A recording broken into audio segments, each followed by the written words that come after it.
All right, so we're starting with number one. Base your answer to the following question on the topographic map below and on your knowledge of Earth science. Points A, B, C, and D represents locations on the surface of the Earth. Elevation are measured in feet. So just starting off right there, we can definitely see that the elevation measured in feet. All right. The reading is always going to let you know a lot of times what elevation is going to be measured in. So that's something to keep in mind. So it says, in which general direction does Red Creek flow? All right. So I'm looking at the word Red Creek. All right. I'm looking at the word Red Creek. And so therefore, I see, if I'm able to zoom in, I see that Red Creek is located right here. And we know that in topographic maps, usually creeks, running water, rivers, streams are usually given as a white, some sort of white line. All right. And so one of the things that I see automatically is there is a contour line right here, and it kind of looks like a V shape, right? It kind of looks like a V shape. And so the direction is where the V opens up, that is the direction where the river flows. And so therefore, if we were to take a look at the contour line right here, all right, we would take a look at the contour line right here, we would notice that the contour line definitely looks like a V at this point.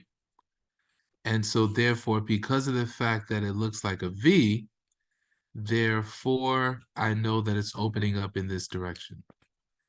And so what direction is down to the right? Well, we have a compass right here. And you'll notice north is here, south is here, east is here, and west is here. And if I have an arrow that's pointing down and to the left, it's between S and W, which means that my correct answer is going to be southwest.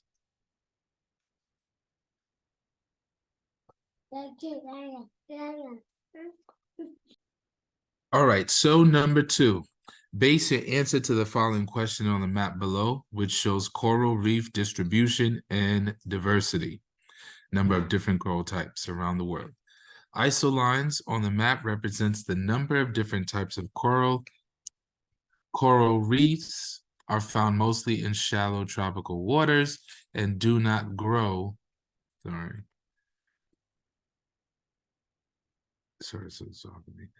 And do not grow when ocean temperatures fall below 18 degrees Celsius. The 18-degree barrier represents the outer boundaries within coral reefs, with which coral reefs normally grow. Points X and Y are on the map. So we have X here and we have Y here. All right, let's continue. So it says, which graph shows the number of coral types found along the 165-degree east longitude line between points X and point Y? All right, and so they want us to match the profile. One of the first ways that we can identify what the correct answer is just by seeing what is the value of X.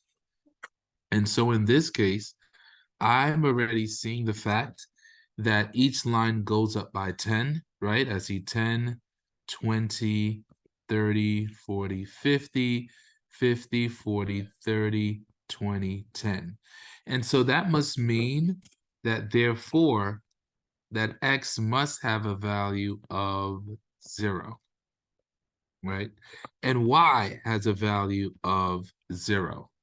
So automatically, when I'm just looking at my options, the only options that start off where X and Y is 0 is actually choice 3.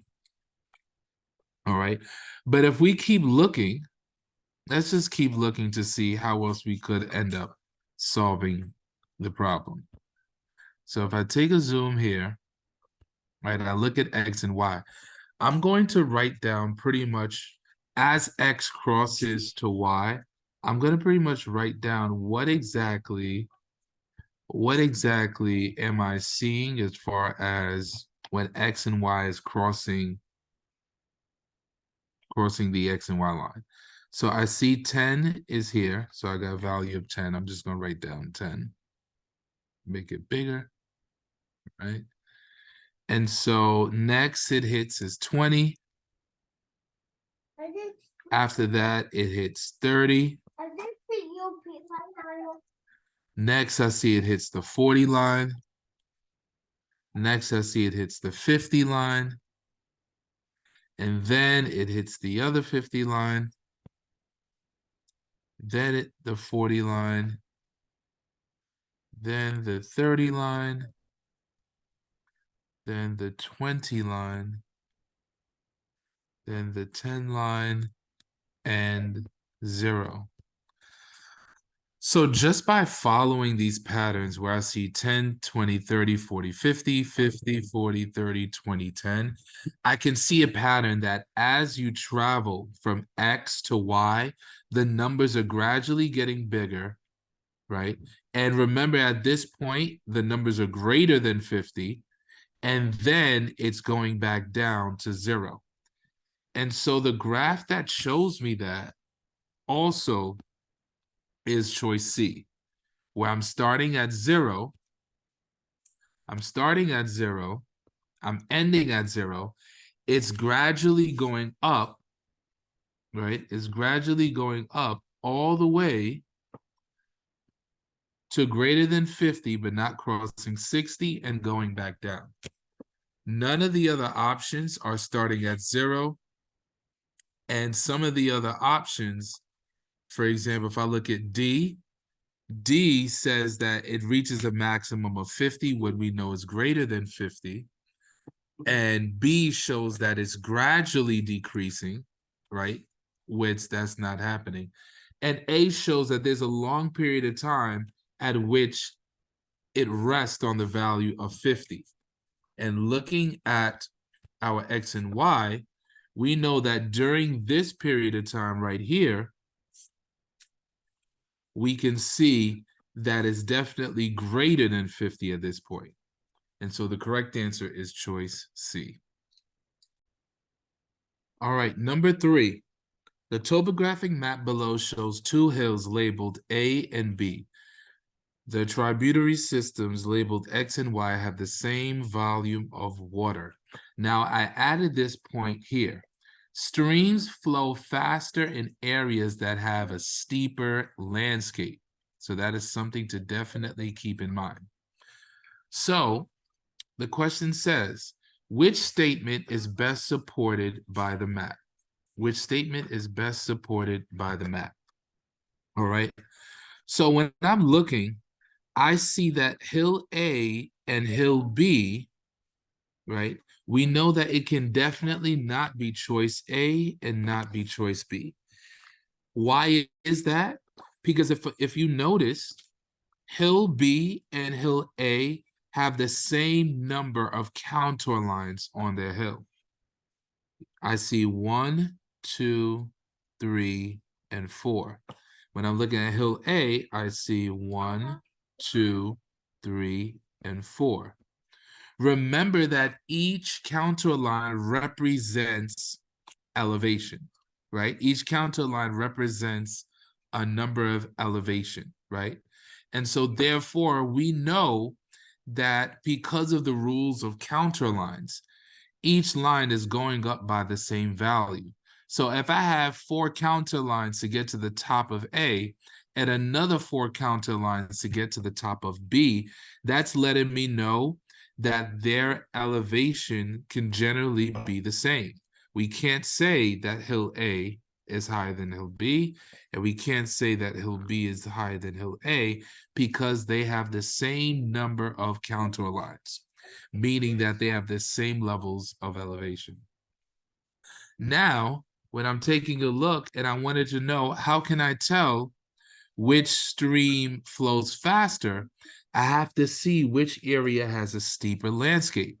And the rule is, in order to notice on a topographic map which areas have a steeper landscape, that means that the lines must be closer together. All right. And so therefore, I'm looking right here and I see that by stream Y, the lines are definitely closer at stream I than at stream X. There are more lines that are compassing this area at stream Y than at stream X. And so if there are more lines that are closer together, that means that there's a steeper landscape. And if there's a steeper landscape, then that means streams are flowing faster. And that's why the correct answer is choice D, because we know that stream Y is passing through a much more steeper landscape because there are more lines. There are more counter lines. That is why. So number 4, basic answer to the following questions on the topographic map below. Elevations are in feet. Point A and B are on the map. The question goes, what evidence can be used to determine that the land surface in the northeast corner of the map is relatively flat? Now, we have to remember that topographic maps represent landscapes based on their elevation. So when I'm looking at the northeast corner, one of the things that I realize is that there aren't any contour lines, right? And so just like how we discussed in the previous question, usually if you have more counter lines like here, right, that means that you're dealing with a landscape that may have a very steep slope. All right. Now, the opposite occurs if you are dealing with an area that does not have contour lines. All right. So therefore, when I'm looking at this space right over here and there are no counter lines, that lets me know that the area is generally flat, right? It has a gentle slope. Areas that do not have many or spaced out counter lines give me an idea that the land can generally be flat. All right. There's not much change in elevation. So when I'm looking at my option, based on the evidence given, I know that the land is generally flat because of the fact that they're the absence of many contour lines. All right. So once again, we have to remember that when you have an area that does not have a lot of contour lines, is basically saying that the area could be generally flat, is relatively flat. Areas that have a lot of contour lines bunched up together are areas that are steep, right? Steep slope. Areas that do not have a lot of contour lines can generally be flat. So the correct answer is choice D.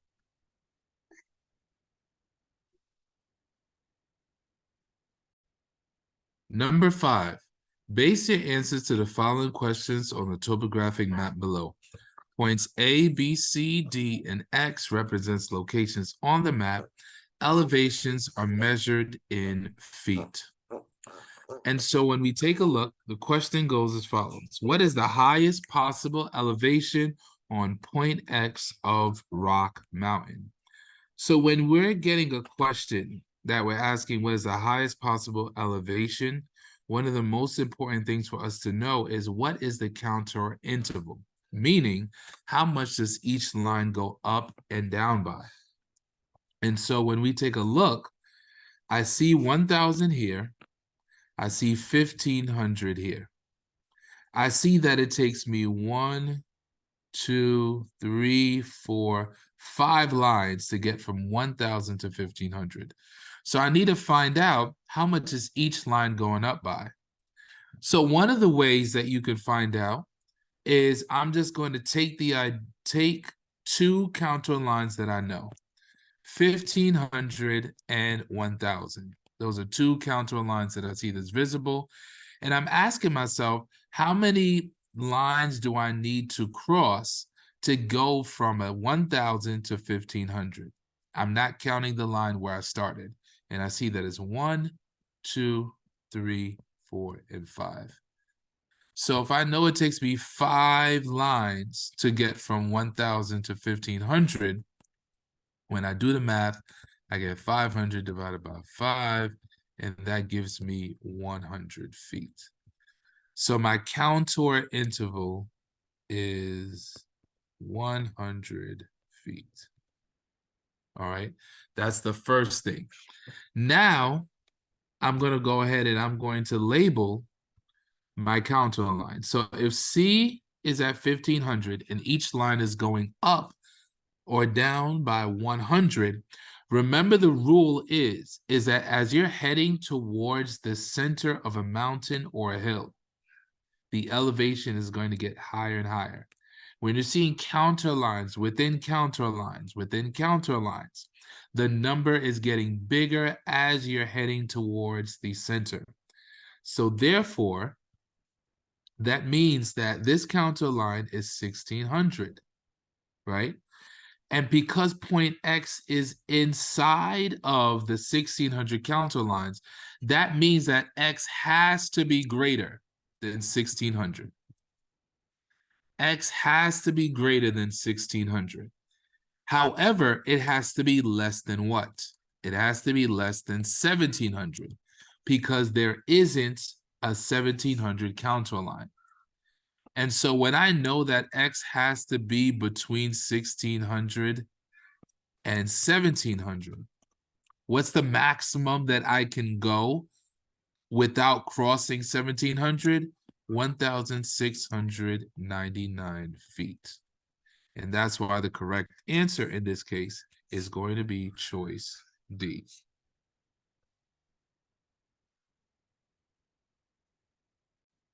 All right, number 6. Base your answer to the following question on the topographic map below. Point X, Y, and Z are locations on the map. Elevations are expressed in meter. Which profile best represents the topography along, the dashed line from point X to point Y? So therefore, when we're trying to match which profile best represents the topography along the dashed line from point X to point Y, we're trying to match a profile. One of the things that I do want to start off with is, what is the value of my 2 points? What is the value of my 2 points? So therefore, when I take a look, all right, I know that each line goes up by 20 and goes down by 20. And so when I'm looking at X, I know that X, the line before X is 300. And I know this very next line right here is 320. So I know that X has some number that is between 300 and 320. All right. When I'm looking at Y, this black bold line right here is 100. And I know that the very next line, because remember, as you're going within contour circles, within a contour line, within another contour circle, within another contour circle, the numbers have to be increasing. So this is 120, this is 140, and this is 160. All right. So when I'm taking a look, I see Y definitely is between 140 and 160. I'm sorry, 120 and 140. All right. So just by me seeing what X and Y is, when I look at my options, and I scroll down to look at my options, one of the first things that I'm noticing, that's right here, is I'm looking for which choices does it have me X starting at 300, between 300 and 320, and Y has a value of 120, 140. Automatically, I can cross out A because Y, it's stating that Y has a value of 400.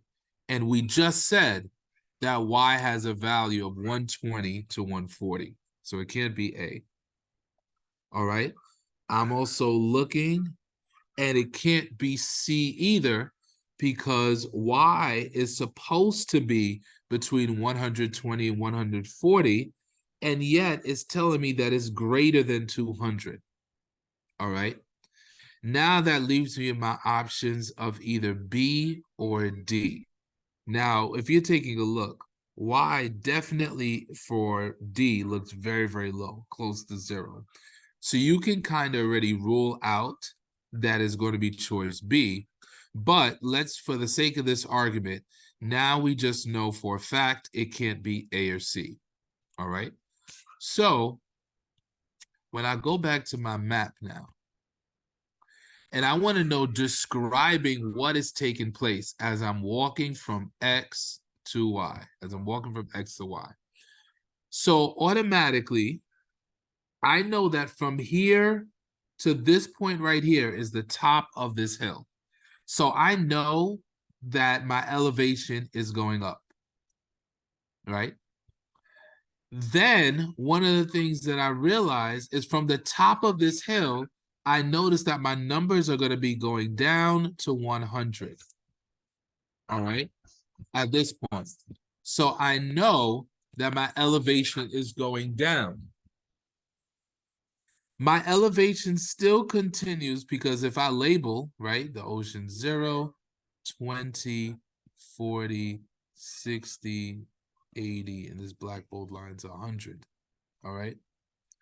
So one of the things that I'm realizing is that as I continue to go on, my numbers still continue to decrease. All right. So therefore, my line goes down. And at some point here, my numbers begin to go up again. All right. And then as I get to Y, it then begins to slide back down again. So I'm looking at a topographic map that is going up, sliding down, climbing up again, and going down. And when I'm just looking at that pattern, remember that we were left with either choice B or D. I do see a pattern of when I'm looking at option D. Option D just shows me that I'm going up, I'm going down, and then I'm kind of just leveling off at Y. B shows me that I'm going up, going down, going up again, and then at the very end, I'm going down, which is what we stated in our graph. That is the reason why the correct answer is choice B. All right, number 7. A counter map is shown below. Elevations are shown in feet. Once again, a problem is letting us know what are our units for elevation. It's shown in feet. This is one thing that I added to, right? Because this is a review problem. That you have to remember that elevation is the height above sea level. That's going to help us for this problem. So the problem says, what is the contour interval of this map? All the numbers that I see currently, as of right now, I see 100 and I see 100.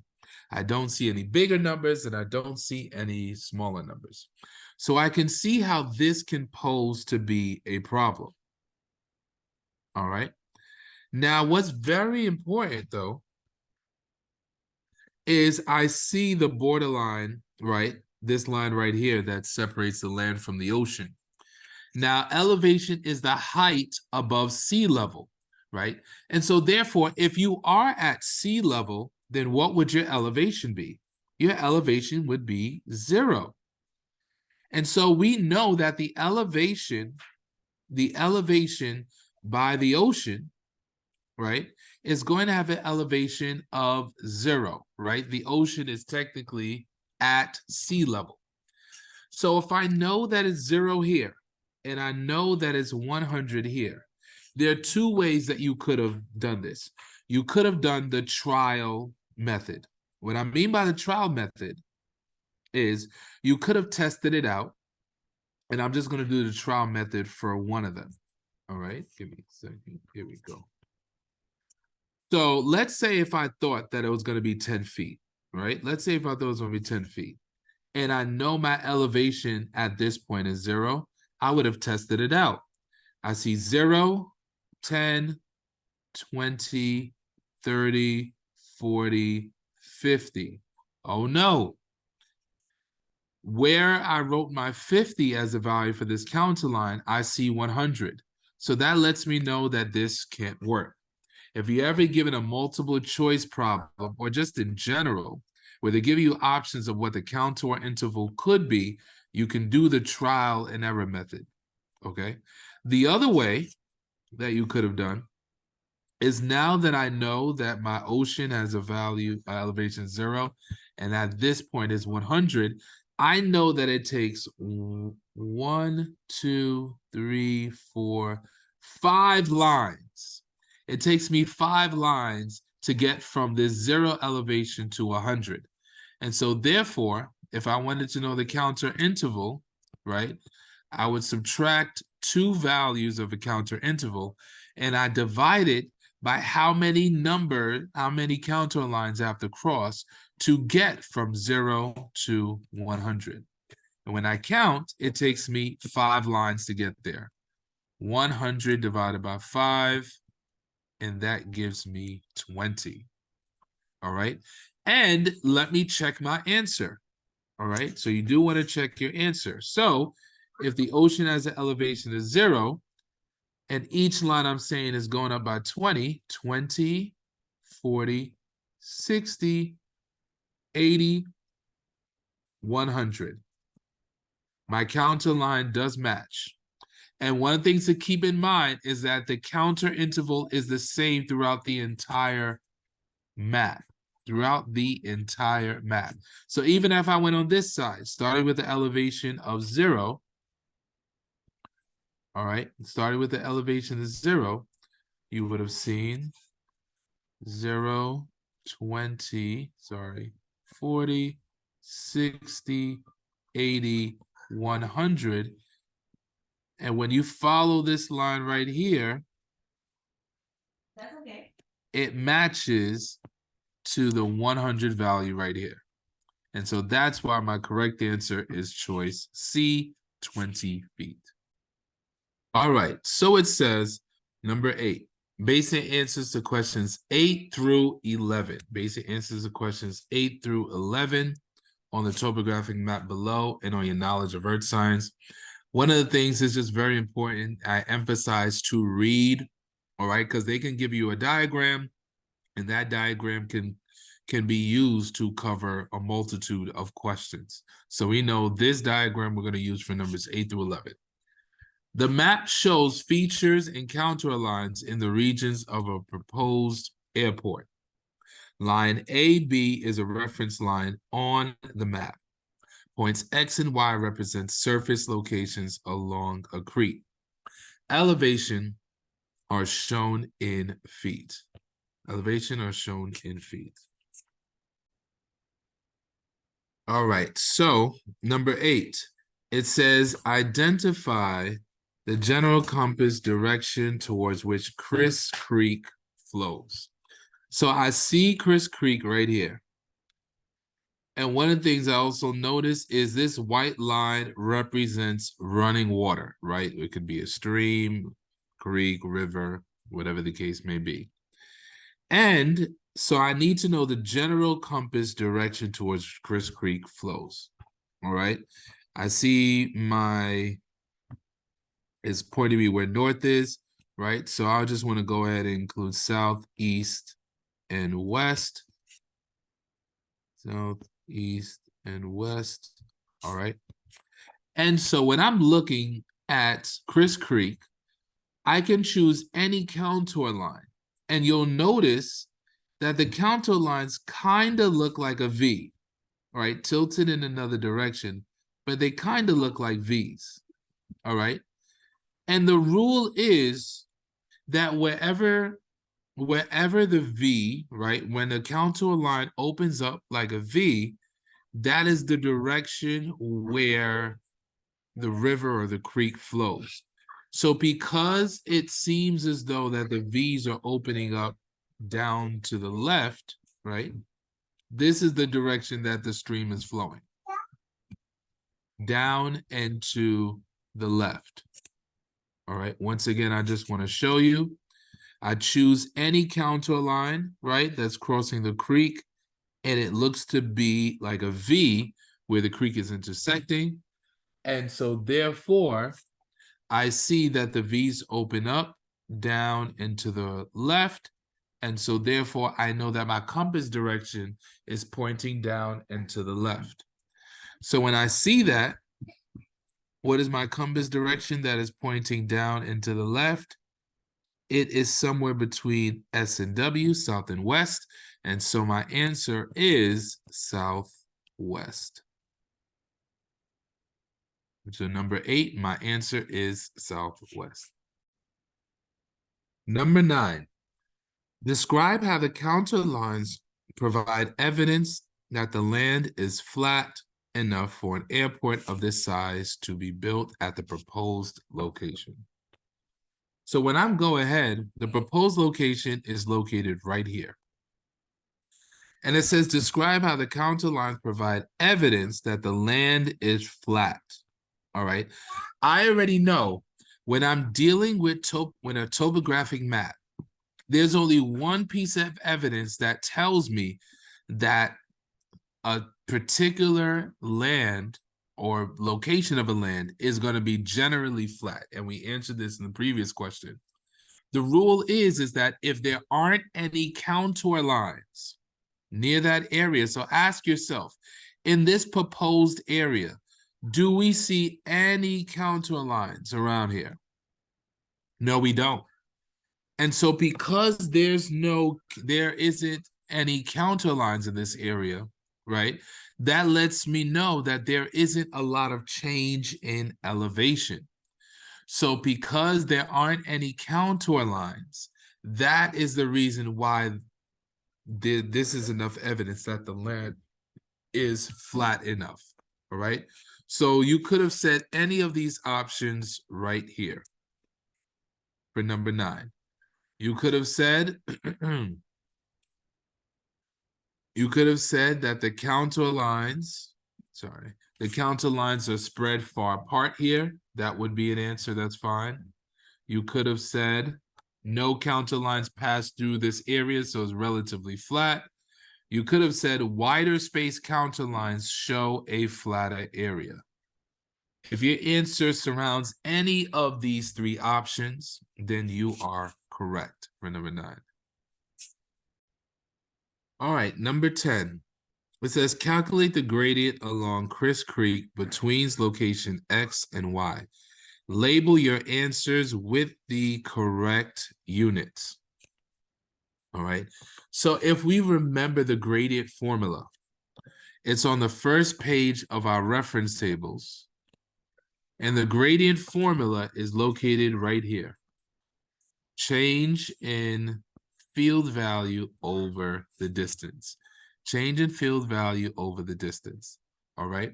So as I'm going from point X, as I'm going from point X to Y, I'm going to first ask myself, how much is my field value changing by? Right? I'm just going to do a gradient. We're just going to do a shortcut for G, right? And I know that my Y has a value of 400. This is calculating the gradient. And my X has a value of 300. Okay. And elevation is measured in feet. If you look at the counter interval, it'll also tell you the units. All right. Now, when I look back at my formula, it tells me that its gradient is equal to change in field value over the distance, right? Change in field value over the distance. So now I need to find my distance. I need to find my distance. Okay.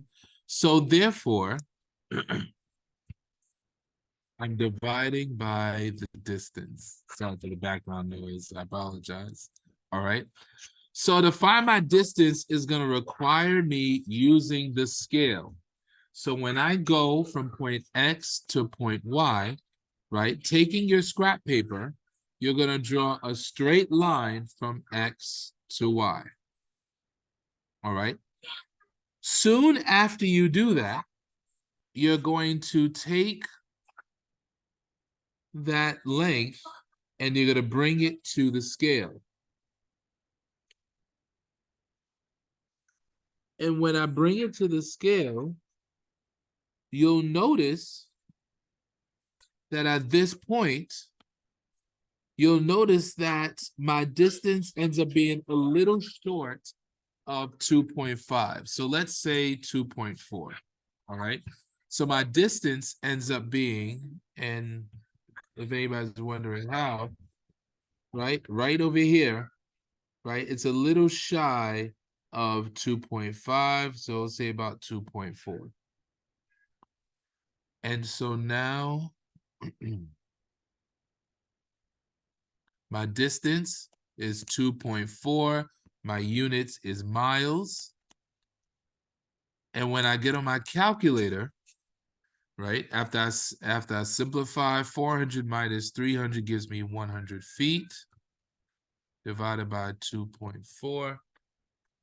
And when you go on your calculator, 100 feet divided by 2.4 gives you 41, and I'm just going to round it, 0.7. Okay, that's the answer I got. Now, keep in mind, your units are important. All right, so therefore, my units are important. There you go. And so therefore, it's not just 41.7. My final answer is going to be 41.7 feet over miles. Because when we did the problem, if you recall, feet was in the numerator, miles was in the denominator. And so we have to follow that rule here. And so now if you may be saying, well, Mr. Alexis, I didn't get 41.7. So the answer sheet does provide a range. And so if you got any answer that's between 37 to 43 feet over miles, if you fully written out the word feet and miles, that's also fine as well too. So any answer between 37 to 43 feet per mile, that is correct. All right, so we're going to look at number 11. Number 11 says, on the grid on your answer booklet, construct a topographic profile along line AB by plotting the elevation of each counter line that crosses line AB. Points A and B have been plotted. Connect all 9 plots with a line from A to B to complete the profile. All right, so this yellow film that you see on the screen, I'm going to pretend that that is my scrap paper. So when you're doing this, you have a physical copy of the sheet. All right, this is your scrap paper. So I'm going to draw a profile of the intersection AB. All right. So one of the things I see in mind is I do want to label some of these counter lines that's crossing A and B. All right. So number one, as we've addressed before, the counter interval is 20 feet. It says it literally right here. The counter interval is 20 feet. All right. All right. So now, let me scroll back up here and move it. There we go. So I got my scrap paper. And so I do want to just label some of these lines before I start plotting my points and dashes and all this other stuff. All right. I know that in this direction, in this direction, going from 400 to 500, I know that my numbers are getting bigger, right? Going from 400 to 500 right here, my numbers are getting bigger. All right, so let's start labeling. Each line goes up by 20. So this is 400. This is going to be 420. This is going to be 440. This is going to be 460. This is going to be 480. And we have 500. Now we can start to label our line. We'll start with A. All right, so I have A here, and I'm going to write my numbers downward just for the space. So I'm going to label A. So this is A, and A has a value of 440. Next, I go to the second dash, and the value is 420. Notice that I'm not putting a dash of putting all my dashes first and then numbering it, all right? Because sometimes that could create confusion. Put your dash and then label your numbers. So this is 440. Put your dash and label your numbers. This is 460. Put your dash. This is 480. Put your dash. This is 500. All right, this is the same line right here, right? You're only marking counter lines that cross A and B, A to B. So this is also 500. Put my dash, right? And you'll notice this connects with the 480. And then where B is, if you notice right here, it's the same counter line for B. I label B, and it's 460. All right. What I do next, now that I have everything labeled, all right, now that I have everything labeled, I'm going to grab my line. Sorry. I'm going to grab my line. Give me 1 second. Let me just create my line. My line is from A to B. All right. And this is my dash right here. And this is for 420. I'm just cleaning things up. I apologize. All right, now I'm going to highlight everything. Okay, and we're going to move this.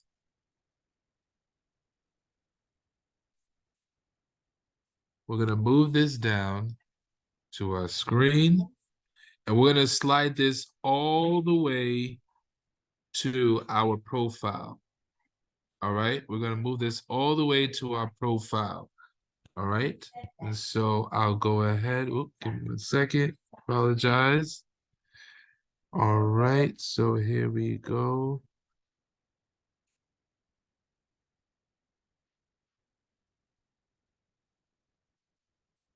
All right.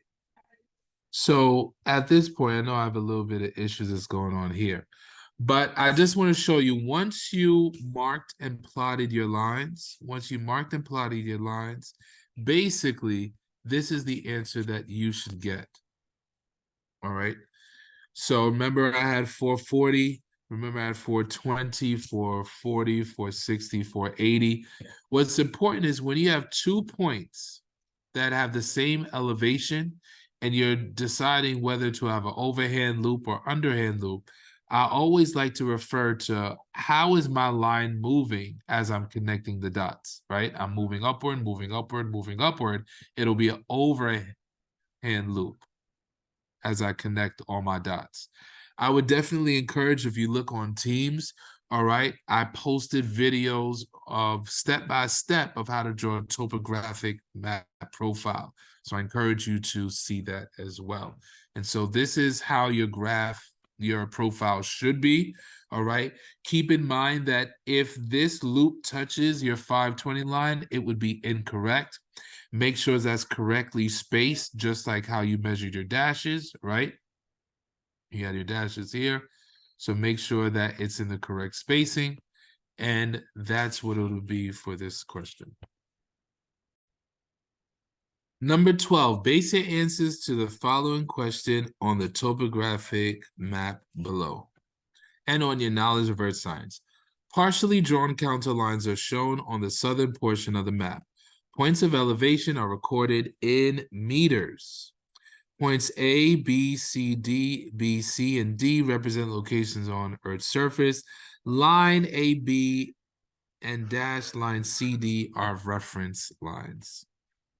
Describe the evidence shown by the counter lines that indicate that Bry Creek flows downhill in a southwesternly direction. So if you take a look, you just zoom into Bry Creek. All right. So how do I know that the river is flowing southwest, right?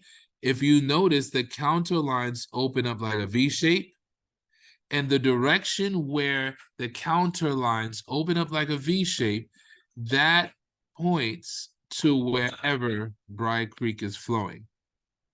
And so therefore, we know that it's flowing southwest, right? So once again, wherever the counter lines are opening up like a V-shaped counter lines, in that where it's opening up, we can see that that is where the river is flowing.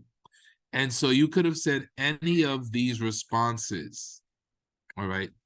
You could have said counter lines bend upstream when they cross Bry Creek. You could have said counter lines make V shapes that point northeast at Bry Creek. You could have said, and what they mean by this second portion right here, by saying that it points northeast, they're saying that and I'll just show you right here. They're saying that because the bottom point right here, this portion right here, that looks like a V shape, because that's pointing northeast, the river flows in the opposite direction. So because the V is pointing towards the northeast, that means that the river is actually flowing in the opposite direction, southwest. All right. You could have also said that the creek flows out of the open end of the V's. All right. I do really like this response. All right. Anytime that you have a question like that where they want you to explain why a river is flowing in whatever direction that is given, I do like the fact that it says the creek flows out of the open end of the V's. You could have said that Bry Creek flows from a higher to a lower counter line, right? Remember, running waters and rivers, they do flow from high elevation to low elevation, as we see right here, right? The counter interval in this map is 20 meters. And so we know that right here is 580. And by the time you get to this area right here, we see 520, right? And so therefore, rivers do flow from areas of high elevation to areas that have lower elevation. So you could have stated that as well too. And you could have said elevations decrease towards the southwest, right? Elevation is decreasing towards the southwest as shown right here, right? We know that this is 580, this is 560, and this is 540, all right? So any of these options would be fine. Any of these options would be fine. If you wanted to write any of these down, you can just pause the video so that way you can see. And that is the end of number 12. All right, number 13. Base your answer to the following question on the topographic map below and on your knowledge of earth science. Some counter lines have been drawn. Line AB is a reference line on the map. On the map, draw the 60-meter and the 70-meter counter line. The counter line should extend to the edges of the map, all right? A lot of times I see with students, they would draw the counter line and they do not extend it to the edge of the map. You will not get credit unless you extend it to the edge of the map. Remember, counter lines are either closed loops or they're lines that extend from one edge of the map to the next. So let's start with our 60-meter counter line. All right, let me just zoom in this more. All right, so when I'm drawing my 60-meter counter line, I'm basically drawing a line that separates numbers that are less than 60 from numbers that are greater than 60. And so I see 60 here, so I'm going to start, and I'm starting off to connect. All right, I know, oops, sorry, let me just, there's a slight mistake. Let me just try that again. So my 60 line is here.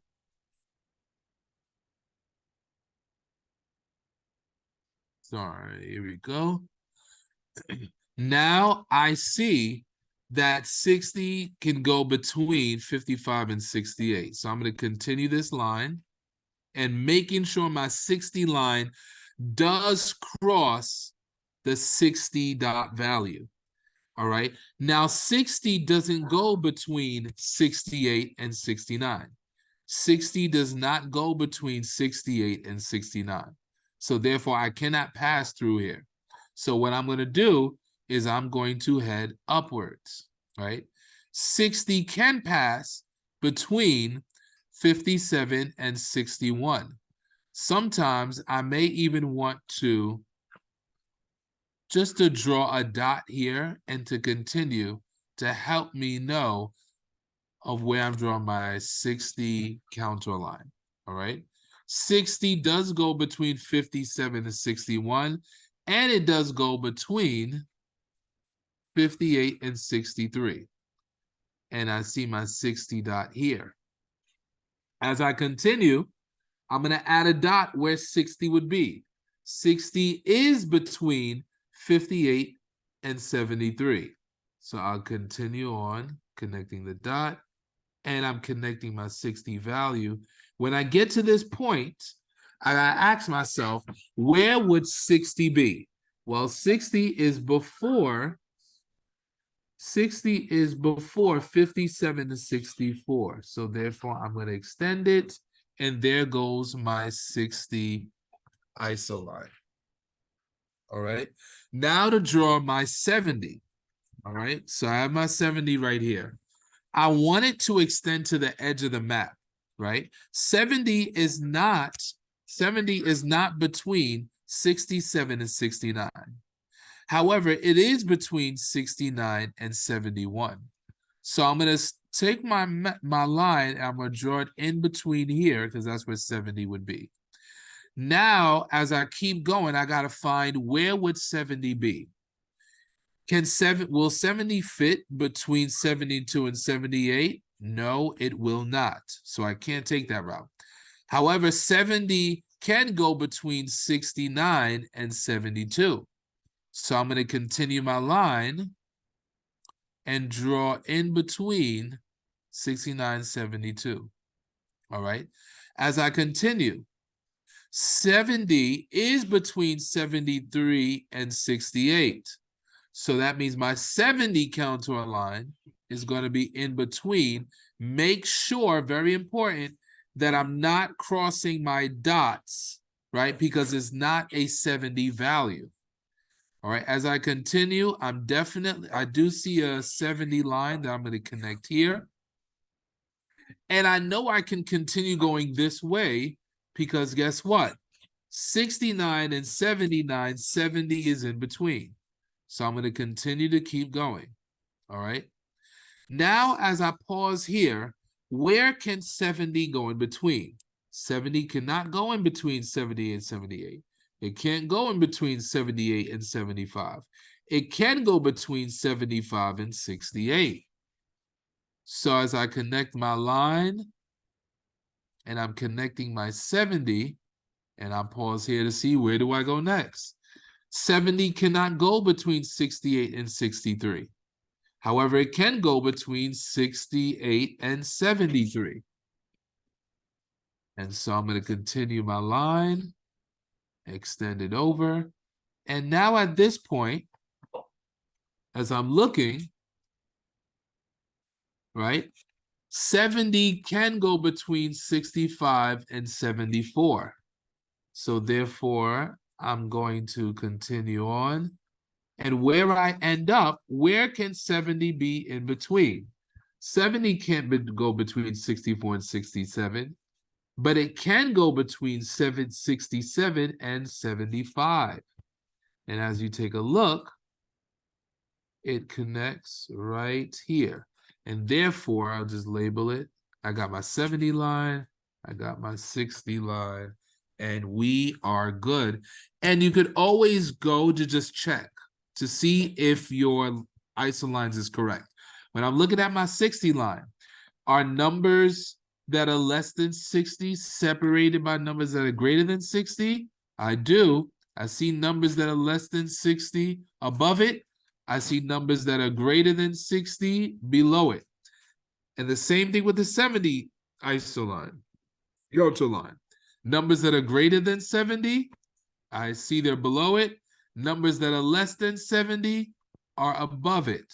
And therefore, it is correct. All right. Have a wonderful day. That is the end of this review.